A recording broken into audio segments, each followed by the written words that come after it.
ئەزانین کە زۆربەی هونەرمەندان پەیامی خۆیان بڵاو کردەوە تۆ چیت هەیە بۆ خانەوادەی ئەو خاتونە؟ دڵمان خوێنە زۆر شتێکە کە ناتوانین والی بگذەرین. ژینا هاوشاری منە، من کچە ڕۆژهەڵاتێکی شاری سەقزم. ژینا هاو قوتابی مناڵی من بوو و ئەوەی کە قەت بڕوام ناکە ڕۆژێک بەو هەواڵا خەبەری هاوڕێکەکەم ببیستمەوە. واتە هاوڕێت بوو؟ بەڵێ ئێستا کە ئەبیستم وا بووە هەمومان ژینایەکین لە ڕۆژهەڵات. بەداخەوە زۆر زۆر دڵگرانم بۆ شتە پێشاتوە. کوردستانی من ئێستا خوێنە ڕۆژانی ئەوێڵێن چی خەڵکی ئەوێڵێن چی؟ کچانی ئەوێ هەمومان خەمبارین، هەمومان بە قەولی کوردیەک خۆمانەڵێ کۆسمان کەوتووە، چون ژینایەکمان لە دەستیاوە کە زۆر بێگوناح مرد، زۆر مەزڵوم مرد.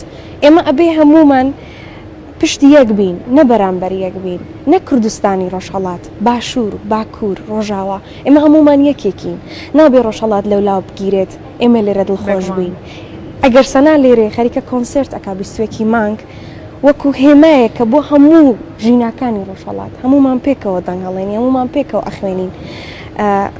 سانا لێرە وەکو دەنگی شاری سەقزا کە وەکو کچانی تر کە هەمومان ئێمە پەیامێکمانەیە، پەیامی خۆشیمانەیە، پەیامی ئازادیمانەیە، پەیامی ژن ژیان ئازادیمانەیە کە بگەێنین. ئێمەش مافمانەیە، با بژین منیش مافم هەیە.